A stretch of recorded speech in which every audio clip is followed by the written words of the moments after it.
Boa noite. Dá para escutar bem, né? Aí. Então vamos lá. Primeira palestra de hoje, a segunda eu vou fritar o cérebro de vocês, então aqui é mais light.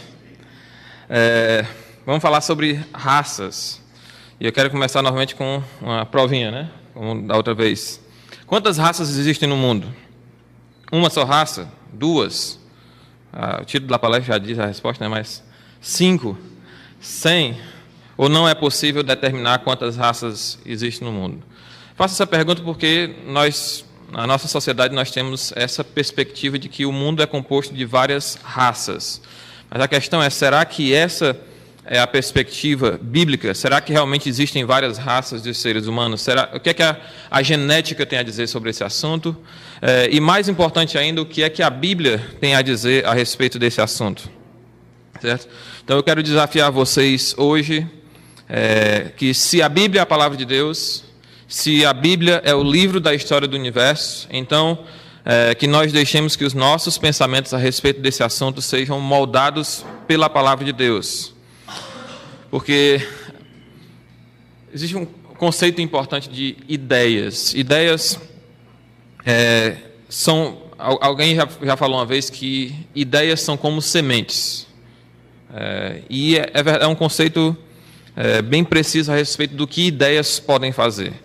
Ideias, elas podem ser pequenas como sementes, elas podem não ser notadas de forma patente, elas podem parecer insignificantes, mas não tenha dúvida que, assim como as sementes, as ideias podem ser extremamente poderosas. E em meados do século XIX, as ideias de um antigo teólogo e biólogo amador, Charles Darwin, começaram a se solidificar em uma teoria conhecida como a teoria da evolução. E ele publicou seus achados, as suas ideias sobre esse mundo no qual a vida, as formas de vida se originaram de forma espontânea, se evoluíram e se diversificaram ao longo de bilhões de anos, se tornaram o combustível para o racismo em eras subsequentes. Em anos subsequentes, e a justificativa para o ódio contra certos grupos de pessoas e culturas na Terra. Embora o próprio Darwin não fosse não fosse um racista, é inegável que os exemplos do poder destrutivo do racismo têm as suas sementes na teoria da evolução de Charles Darwin, que foi publicada nesse livro aí sobre a origem das espécies. E esse título enorme aí que o Richard Dawkins, naquele vídeo lá, não conseguiu lembrar, né? E Darwin escreveu, né, no seu livro, dizendo que no futuro distante eu vejo campos abertos para pesquisas muito mais importantes. A psicologia será baseada em um novo fundamento, profetizou, e de fato a psicologia é baseada no fundamento da evolução. O fundamento da aquisição necessária por meio de gradação de cada poder e capacidade mental. Luz será lançada sobre a origem do homem e sua história. Então, embora ele estivesse fazendo observações, as suas observações iniciais eram sobre os tentilhões e a diferença nos bicos deles, e como ele trouxe essa teoria a partir dessas observações de um animal, o alvo dele era lançar luz a respeito da origem do homem e da sua história a partir do mesmo fundamento, certo? Então,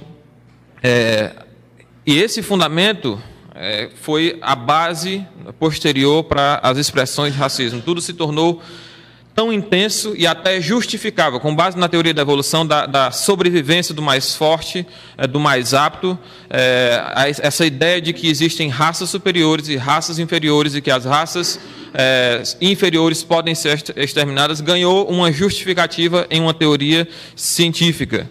Então, a ideia de que raças superiores devem permanecer e as inferiores devem ser exterminadas ganhou agora uma justificativa científica. E evolucionistas como Hitler trataram judeus, ciganos e outros grupos como inferiores que deviam ser eliminados. E ainda hoje, casamentos entre pessoas de grupos étnicos diferentes são proibidos em algumas partes do mundo. Até recentemente eram proibidos na América. e mesmo dentro das igrejas existia e ainda existe uma segregação muito grande com base em diferenças, supostas diferenças raciais, contra aqueles que têm um tom de pele diferente. Stephen Jay Gould, um famoso cientista de Harvard, ele destaca isso, e aqui um ateu destacando isso. Argumentos biológicos podem ter sido comuns antes de 1850, mas eles cresceram consideravelmente como consequência da aceitação da teoria evolucionista. Argumentos biológicos para o racismo, né, que ele está falando aqui, nesse contexto.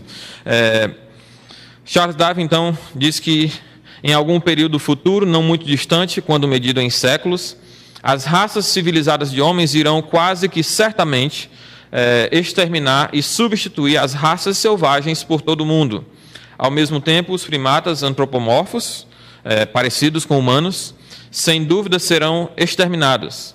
A divisão entre o homem e os seus aliados mais próximos será mais ampla, mesmo do que existe hoje entre o caucasiano e algum primata tão inferior quanto o babuíno, ao invés do que agora entre o negro e o australiano aborígene e o gorila. Então ele considerava já essa ideia de raças inferiores. Ernest Haeckel, que é o responsável por aquela fraude sobre o desenvolvimento do feto humano, que é uma figura muito comum em livros de biologia, que foi depois demonstrada como fraude. Ele escreveu o seguinte: no estágio mais baixo do desenvolvimento mental humano estão os australianos, é que ele quer dizer aborígenes, certo? Algumas tribos da Polinésia, os Bushmen, os Hottentots e algumas das tribos de negros. E Ernest Haeckel continua: assim, por exemplo, um grande viajante inglês que viveu por tempo considerável na costa oeste da África diz: eu considero que o negro seja uma espécie inferior de homem, e não pode fazer com que a minha mente o veja como um homem e um irmão, porque o gorila teria então que ser admitido dentro da família. As raças dos homens, George William Hunter, aqui. No momento, existem sobre a Terra 5 raças. A mais superior de todas, os caucasianos, europeus e americanos, representados pelos habitantes brancos e civilizados da Europa e da América. Então, essa é a visão largamente sustentada hoje de que os negros evoluíram a partir dos gorilas, que são os primatas mais fortes, mas menos inteligentes, que os orientais evoluíram dos orangotangos, e que os brancos evoluíram dos primatas mais inteligentes, que são os chimpanzés. E é por isso que existe essa divisão de raças, porque a ideia de que o homem e o macaco têm um ancestral em comum, mas as raças dos homens elas são originadas de primatas diferentes, certo? Dos mais evoluídos para os menos evoluídos. Então essa é a ideia que prevalece ainda hoje, embora descobertas recentes tenham sido levantadas contra esse conceito. E aí, uma dramática história que demonstra os efeitos desse pensamento evolucionista nas relações humanas é a história desse homem, Otto Benga. Otto Benga, ele era um homem que vivia no Congo belga. E a sua família foi exterminada numa campanha do governo contra os nativos evolutivamente inferiores. Então, Otto Benga ele foi capturado e ele foi comprado num leilão por um explorador africano. Ele foi levado aos Estados Unidos para ser exposto na ala de antropologia da Feira Mundial de St. Louis. E ele foi estudado para comparar o nível de inteligência dele com o nível de inteligência de brancos deficientes. Então, em 1906, ele foi exposto no Jardim Zoológico do Bronx, e em uma jaula, junto com um primata. E foi a primeira vez que um ser humano foi exposto numa jaula de zoológico. Outras histórias dramáticas a respeito dos efeitos da teoria da evolução nessa questão racial são comuns histórias na Austrália, de milhares de aborígenes australianos que foram mortos por estudiosos ingleses que estavam em busca de elos perdidos da evolução entre os primatas e o homem, para serem estudados e expostos em museus na Inglaterra. E nenhum desses atos encontra justificativo na forma como a Bíblia vê essa questão das raças. A visão bíblica é totalmente diferente dos efeitos da teoria da evolução. Na visão bíblica nós temos que existe apenas uma raça, porque todos nós somos parentes. Você pode casar com seu parente?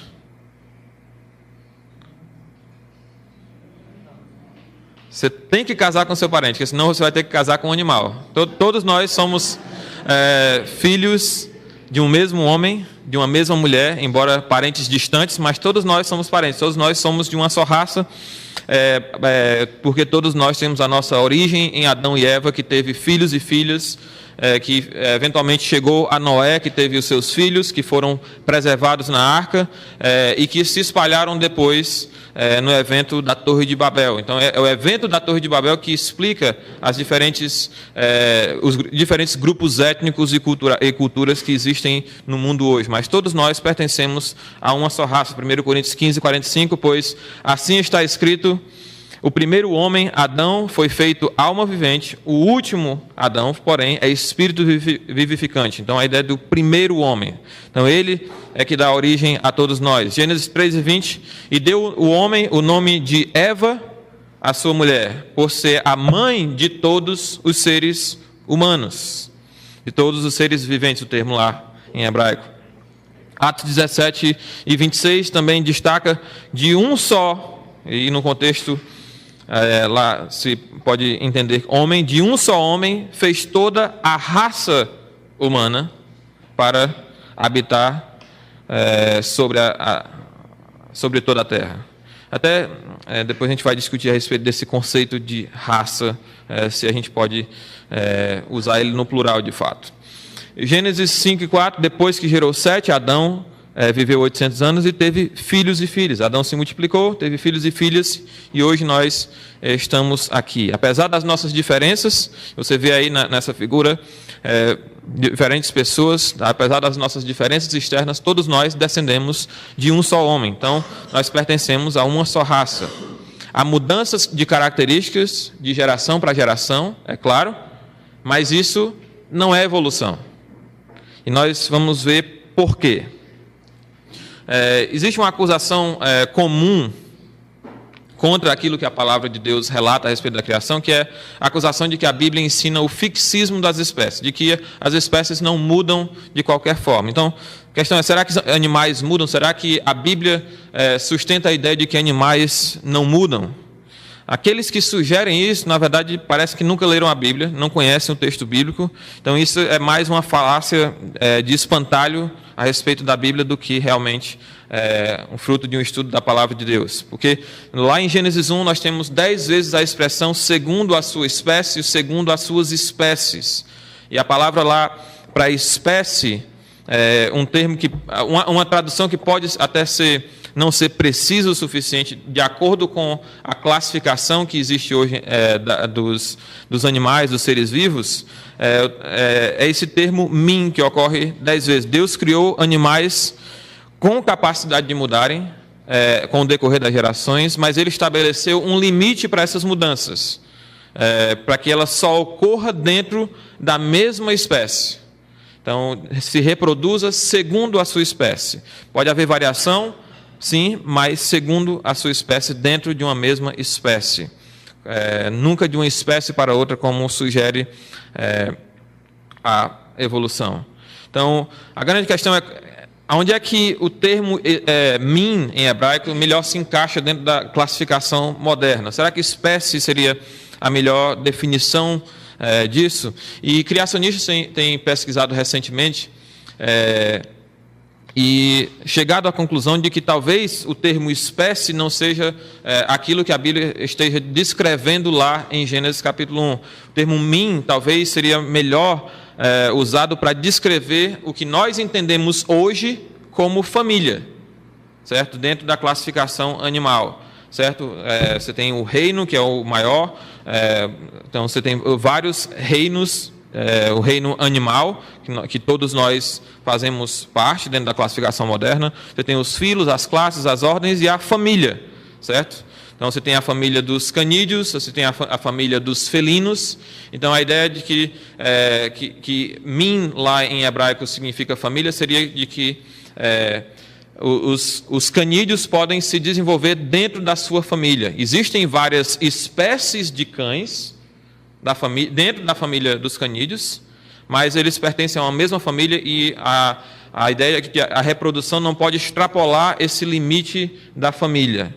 Então, por exemplo, no caso dos cães, existe grande variedade de cães, várias espécies, segundo a nossa classificação moderna, com várias diferenças, mas, apesar de tudo isso, eles permanecem dentro da mesma família. Ainda são cães. Existem cerca de 34 espécies diferentes de cães hoje. E cientistas seculares têm até chegado à conclusão de que as origens dos cães domésticos a partir dos lobos têm sido confirmadas. Examinamos variações na sequência do DNA mitocondrial entre 654 cães domésticos, representando todas as grandes populações de cães ao redor do mundo, sugerindo uma origem comum a partir de uma única fonte genética para todas as populações de cães. Então, a ideia é de que Deus criou cada família com um potencial de variação genética enorme e que se desenvolveu dentro dos limites dessa família nas várias espécies que nós temos hoje. Então, a ideia seria de que um lobo, que é o principal representante dessa família dos canídeos, a partir dele, de um animal com informação genética abundante, todas as gerações e espécies de cães surgiram ao longo e se diversificaram ao longo das gerações, certo? Então, esse seria o conceito aqui por trás disso aqui. Então, você tem todas essas... hoje nós temos esse tipo de cães, esses outros aqui. Cada um desses aqui vai perdendo informação ao longo das suas gerações, até chegar a coisas como isso,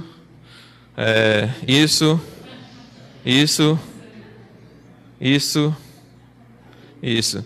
Pergunta: será que vai haver poodles no céu?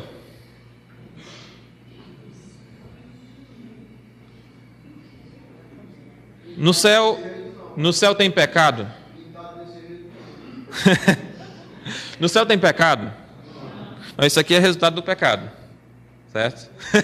A perda de informação genética a cada geração. Então, nessa ideia de diversificação dentro de uma mesma família, cada nova geração vai perdendo informação. O lobo seria o principal representante da família dos canídeos, e depois o coiote, depois o dingo, collie, e aí, chegando no poodle, cada geração que se passa nessa linhagem de diversificação, mais informação é perdida. Então, é possível, se hoje nós tivéssemos um lobo selvagem, a partir desse lobo, em várias gerações, chegar a um poodle, mas não seria possível, a partir de um poodle, você voltar para o animal original, porque a informação foi perdida ao longo do caminho. O lobo selvagem tem toda a informação capaz de se diversificar em um poodle, mas o poodle já perdeu a informação que seria necessária para voltar, fazer o caminho de volta. Então, a ideia seria de que a partir de um único casal de cães que se reproduziu, teve filhos, e mais filhos, e mais filhos, e se reproduziram em todas as diferentes espécies de cães que nós temos hoje, com as suas variações. Então, para a gente entender um pouquinho aqui de como essas variações são possíveis, um exemplo simples de combinação genética. Aqui é um exemplo realmente muito simples. Nós temos milhares de genes. Aqui estou pegando aqui a ideia de 3 genes, com a ideia de um gene dominante, um gene recessivo e assim por diante. 3 genes de cada um, do macho e da fêmea, e como eles poderiam se combinar. Certo? Então, você pode combinar A grande com A pequeno, B grande com B pequeno, C grande com C pequeno. E aí você poderia ter um macho com essa informação aí. Então, um macho com essa informação se combinando com a fêmea com essa informação. Você poderia ter, por exemplo, o A maiúsculo do macho com o da fêmea, o B maiúsculo do macho com o da fêmea, o C maiúsculo do macho com o da fêmea, e você teria essa variação dentro da mesma família, certo? Então, agora eu poderia voltar daqui para cá? Seria possível, a partir dessa variação do animal, voltar para cá? Não, porque o A pequeno foi perdido, o B pequeno foi perdido e o C pequeno foi perdido. Informação foi perdida no processo de diversificação, certo? Então, tem um animal diferente? Tem. Mas isso não significa evolução, porque a informação foi perdida. Então, você teria essas diferentes variações dentro da família canina, certo? Então, você tem possibilidades de variações dentro da mesma família, mas o que você pode ver é que a cada geração diferente vai se perdendo informação. Dessa espécie aqui, você não poderia voltar para essa. Dessa espécie aqui, talvez combinando com alguma outra, você poderia voltar para essa. Mas ela sozinha, se fosse separada, ela não poderia, porque a informação foi perdida. Então raças puras, por exemplo, seria a ideia aqui, de raças que não vão se misturar com outras. Na verdade, a raça pura não é um sinal de pedigree. Na prática, ela significa perda de informação, menos possibilidade de diversificação. É isso que significa raça pura, certo? Então, agora você tem a ideia da capacidade que Deus colocou nos seres vivos para se diversificar? Você tem ideia de quantos átomos existem no universo? Estima-se que a quantidade de átomos que existem no universo seria um número mais ou menos assim, 10 elevado a 80, que seria um 1 com 80 zeros. É um número que a gente não consegue nem imaginar, nem nos roubos da Lava Jato, não dá para a gente pensar que tem um número desse tamanho aqui, não. Então, agora, só para você ter uma ideia do potencial de diversificação do código genético humano, quantos humanos seriam possíveis de serem produzidos ao longo de gerações sem que 2 tivessem a mesma informação genética? Seria um número mais ou menos isso, 10 elevado a 2017. Um 1 com 2017 zeros. Se você quiser contar, pode ter certeza, tem 2017 zeros aí, certo? Melhor acreditar do que... Então, essa é a capacidade de variação que Deus nos concedeu. Então, não é de estranhar que nós temos tantas diferenças externas, certo? E quando nós entendemos isso, outros problemas aparentemente complexos para a cosmovisão bíblica são solucionados. Por exemplo,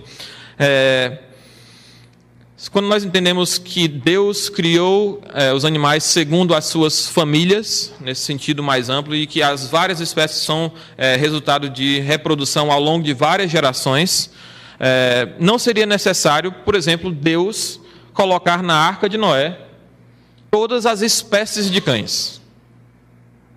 Você tem muitas espécies de cães hoje. Mas não significa que as espécies que existem hoje são as mesmas que existiam no dia de Noé. E mesmo as que existiam no dia de Noé, não seria necessário Deus colocar todas elas na arca, seria necessário apenas Deus escolher o melhor representante de cada uma dessas famílias para permitir a variação genética ao longo das gerações após o dilúvio. Por exemplo, existem várias espécies de dinossauros, mas só existem 55 famílias de dinossauros, pelo menos descoberto até hoje.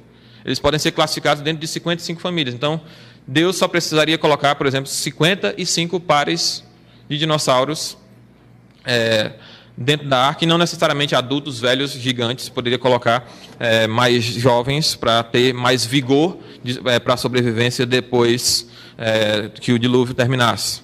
Então, Deus precisaria escolher apenas o melhor casal de cada família que Ele criou para poder preservar isso só dos animais terrestres e das aves. E o fato é que não foi Noé que foi atrás dos animais, não é? Foi Deus que enviou os animais até Noé.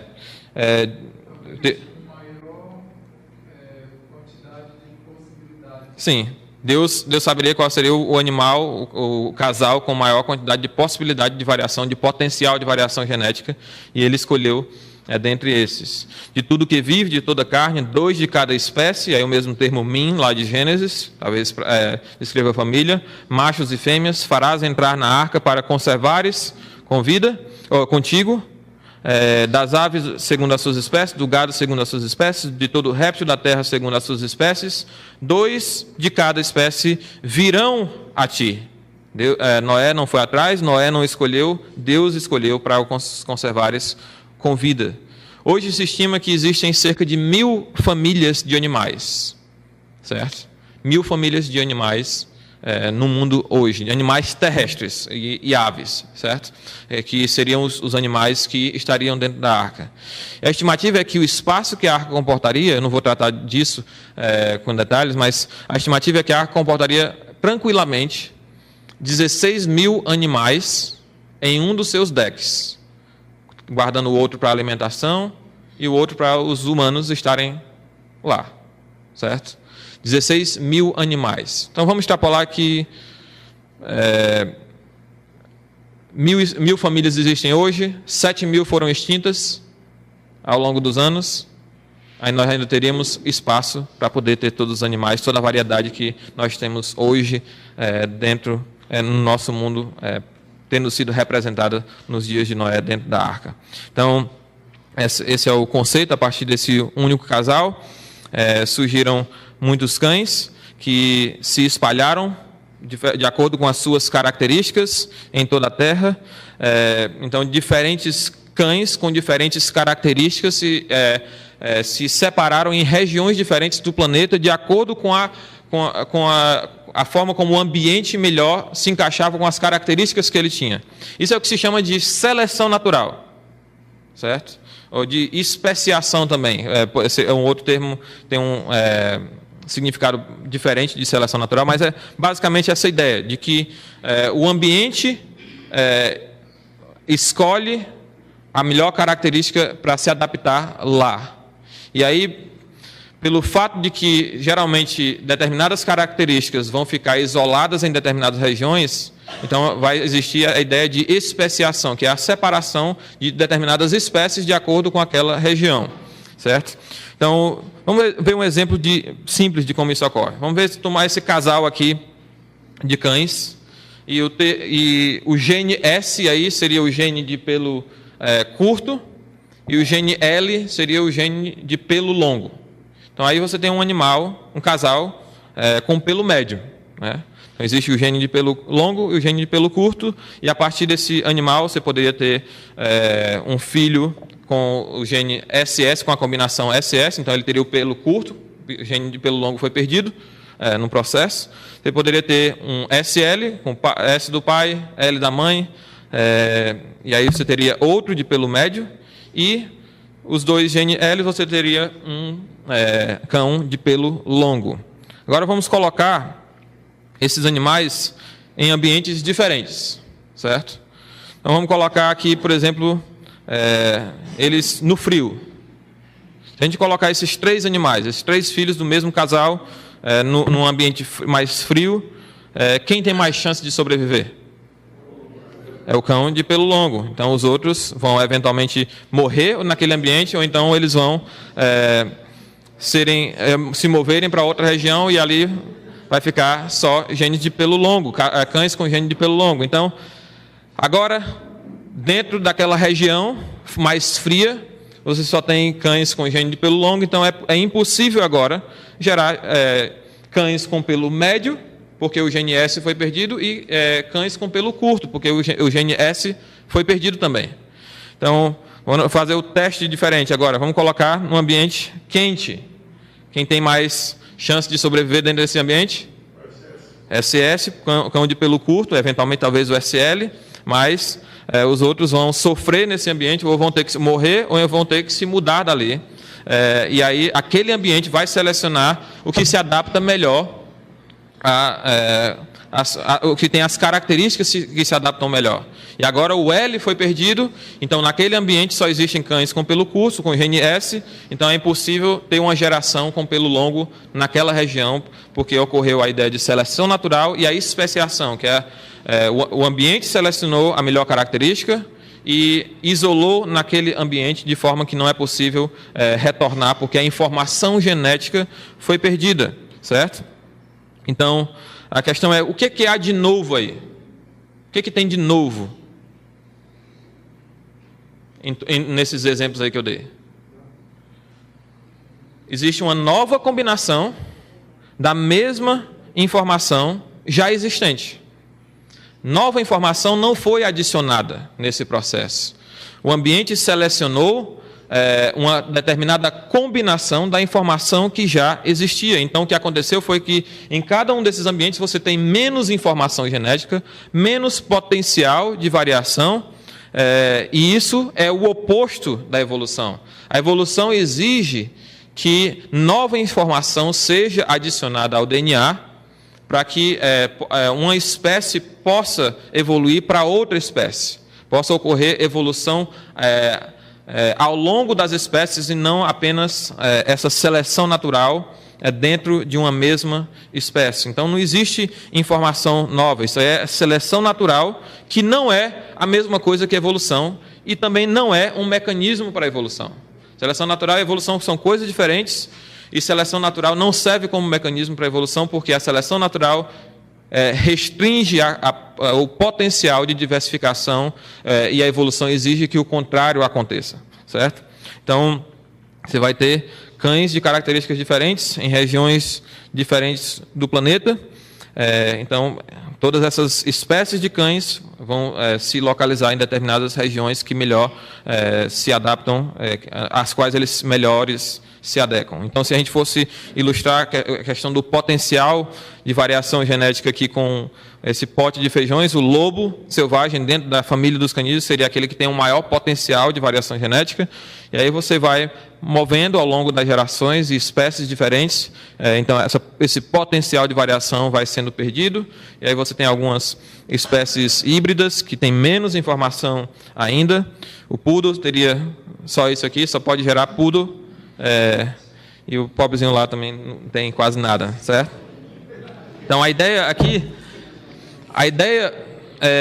bíblica a respeito da diversificação das espécies que existem hoje não é a ideia da árvore evolutiva. A evolução tem um conceito de árvore evolutiva, de que a partir de um único ancestral, todas as espécies surgiram ao longo de milhões, bilhões de anos. É o conceito da árvore da vida aqui. Então você tem um único ancestral aqui que se diversifica e aí as espécies vão surgindo a partir desse único ancestral. Pode ser traçado para cá. Porque a ideia bíblica aqui não é uma única árvore, mas sim um pomar de árvores diferentes, certo? Então você tem nesse pomar a família dos canídeos, a família dos primatas, os tentilhões, dinossauros, aqui os anfíbios, aqui os répteis, e aí você tem variações dentro dessa família aqui. Esse seria o conceito bíblico e o conceito de seleção natural e diversificação ao longo das gerações. Então, agora, quanto aos homens, quanto a nós, o que é que explica a nossa diversidade? Então, nós temos novamente esse conceito de que nós pertencemos a uma só raça, mas existe também um evento na Bíblia que é chave para essa distinção entre diferentes grupos étnicos na Bíblia, baseados na língua. A dispersão da Torre de Babel foi esse evento que dividiu os grupos de pessoas, os grupos étnicos e culturas no planeta de acordo com a sua língua. Então, uma vez que a Bíblia diz que só existe uma raça, de que todos nós somos descendentes de Adão, então nós biblicamente não temos nenhum fundamento para justificar preconceitos baseados na cor da pele de uma pessoa. Então, os diferentes grupos que existem hoje são resultados desse um evento pelo qual Deus amaldiçoou as famílias da terra presentes ali na Torre de Babel. Então, a questão que nós temos diante de nós é: será que nós temos realmente diferentes cores? certo? Hoje nós separamos raças baseadas na cor da pele. Será que realmente nós temos cores diferentes? Ou será que todos nós temos a mesma cor, mas com diferentes sombras, tonalidades dessa cor?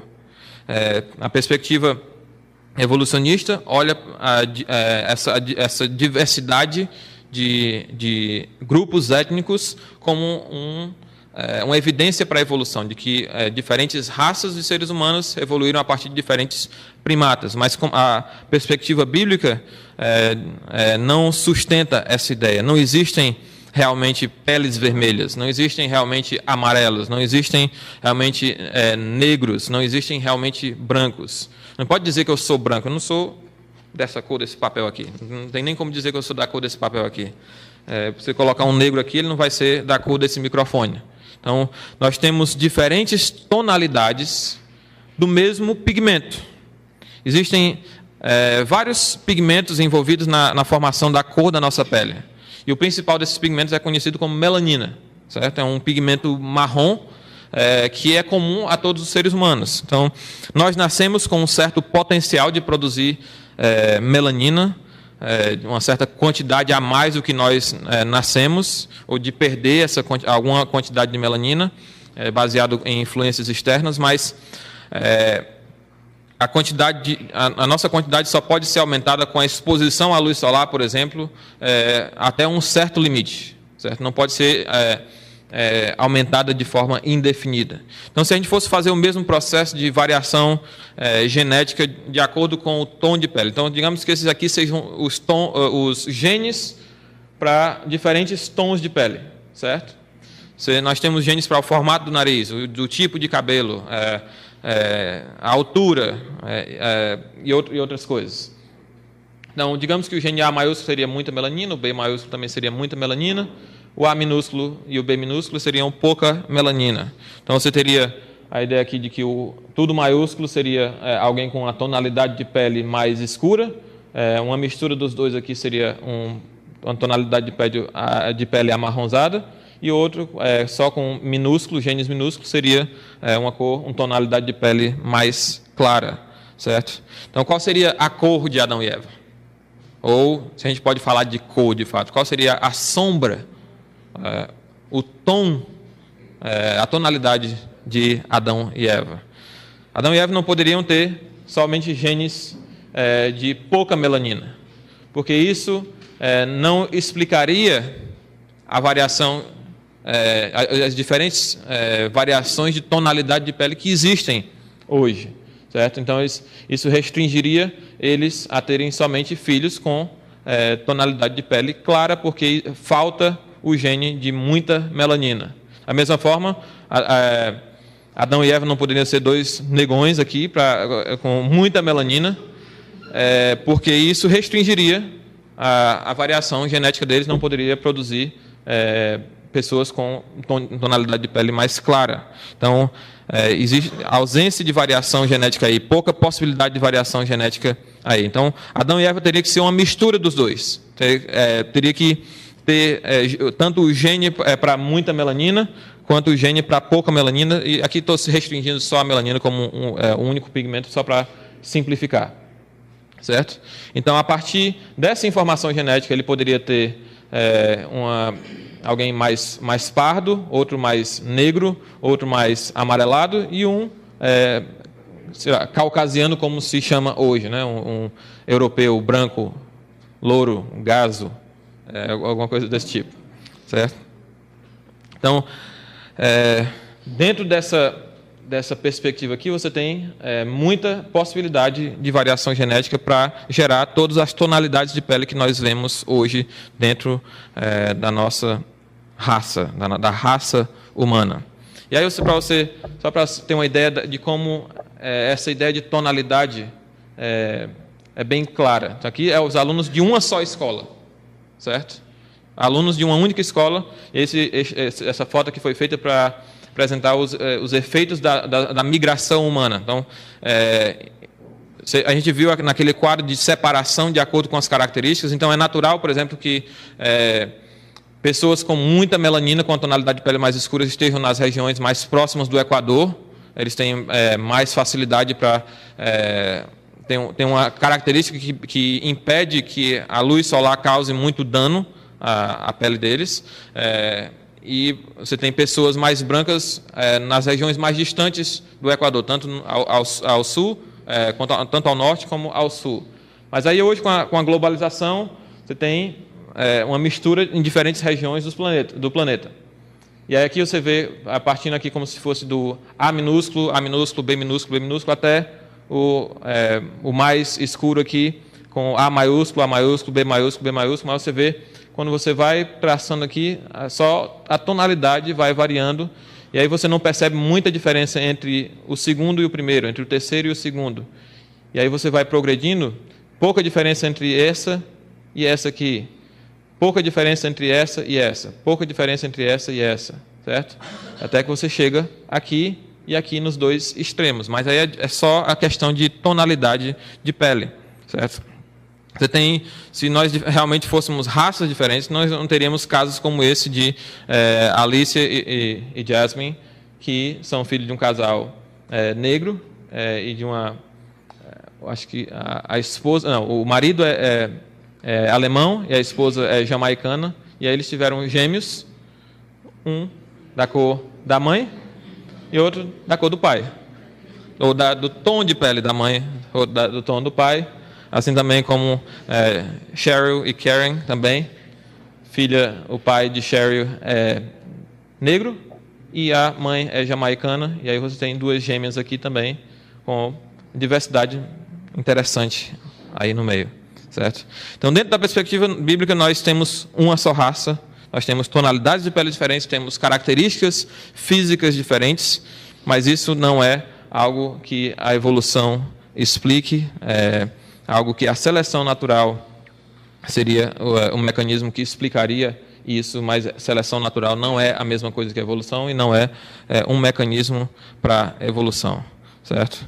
Então, aqui seria um quadro das variações possíveis, diferentes tonalidades aqui, e aí o que nós temos hoje no planeta, você teria, por exemplo, brancos e negros em diferentes regiões do planeta, porque, por exemplo, brancos ficariam mais distantes do Equador, porque a incidência de luz solar é mais forte e a capacidade de absorção da luz solar é diminuída pela falta de melanina. Então, é mais fácil pessoas adquirirem câncer, pessoas que com pouca melanina adquirirem câncer mais perto das regiões do Equador, onde o sol se incide mais forte durante todo o ano.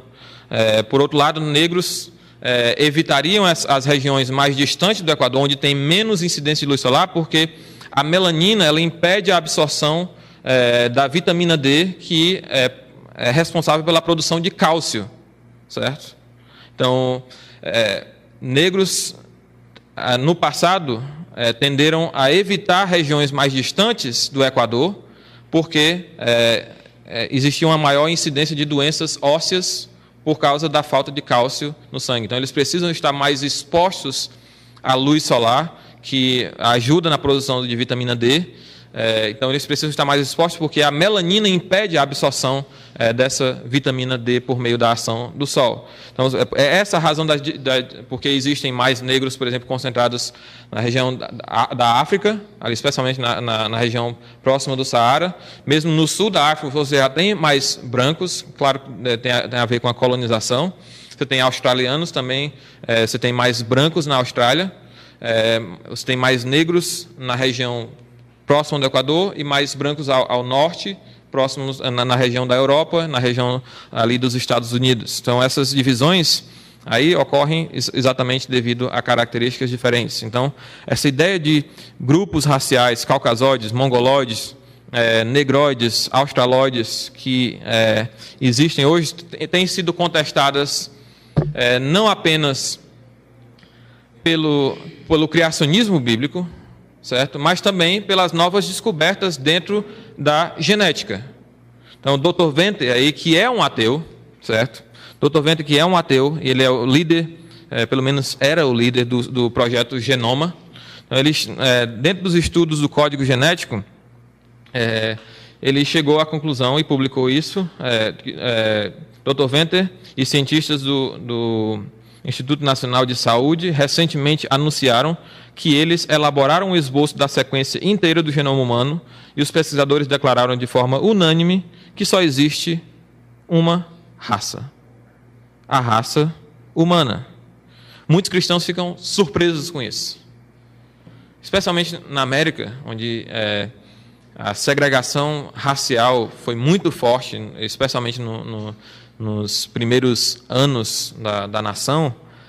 Muitos cristãos ficam surpresos ao ver isso, porque eles absorveram as pressuposições e as conclusões da teoria evolucionária, e aí, quando a ciência faz uma descoberta dessa, ficam surpresos. Você já ouviu falar, por exemplo, que os negros ou os africanos são descendentes de Cã? Já ouviu falar nesse conceito aí? Então, esse é um conceito exatamente que busca harmonizar a ideia da evolução com a Bíblia. Então, os negros são uma raça menos evoluída, uma raça inferior, porque e a explicação bíblica para isso é que Deus amaldiçoou Cã e os descendentes de Cã são os africanos. Então, é por isso que aquele continente é um continente amaldiçoado. É algo que não tem nenhum suporte bíblico para isso, mas é uma forma como a igreja absorveu esse conceito de raças inferiores e raças superiores, e fica surpresa com uma notícia dessa, vindo até mesmo de um ateu. Dr. Harry, nas ciências biológicas eles tomam isso como algo que vem da Bíblia. sim. Nas ciências biológicas tem a disciplina de biogeografia e tem uma parte histórica dessa disciplina, e eles colocam isso como vindo do judaísmo cristiano. Sim. Então, a igreja absorveu de tal forma que ela ficou... E a ciência tem mudado para outra direção, de tal forma que agora a igreja é que ficou conhecida por promover isso a partir de uma conclusão teológica errada. Dr. Harold Freeman conclui também: se você perguntar que porcentagem dos seus genes é refletida na sua aparência externa, que é a base pela qual nós falamos sobre raças, a resposta estaria na faixa de 0,01%. Então, muito pouco da nossa informação genética se reflete no nosso exterior. E é pelo nosso exterior que nós tratamos as outras pessoas de forma diferente. Então, o nosso exterior, aquilo que se reflete no nosso exterior, não é aquilo que determina quem nós somos. Certo? Cada vez mais cientistas, e aí uma reportagem da ABC, lá dos Estados Unidos, cada vez mais cientistas descobrem que as diferenças que nos separam são culturais e não raciais. Alguns até mesmo dizem que a palavra raça deveria ser abandonada por sua falta de significado. Isso é cientista secular, uma coluna secular dizendo, abraçando um conceito que nós já deveríamos ter abraçado há muito tempo e não deveríamos ter procurado harmonizar com a teoria da evolução. Nós devemos nos livrar desse termo raças, porque não faz sentido nem geneticamente, muito menos biblicamente. Todos nós temos uma só raça. O fato biológico é que todos os seres humanos pertencem a uma só raça. O fato espiritual é que todos os seres humanos se dividem em duas raças diferentes. A diferença entre elas é a direção em que elas estão correndo. Cada uma delas está correndo. Se não me engano, 1 Pedro diz que nós somos raça eleita, sacerdócio real, nação santa. Então, essa é a única diferença que existe entre os seres humanos. É uma diferença espiritual, não uma diferença biológica. Então, existem sim muitos grupos de pessoas, muitas culturas diferentes, grupos étnicos diferentes, mas o conceito bíblico é que todos nós somos uma só raça e compartilhamos de um só sangue no nível biológico.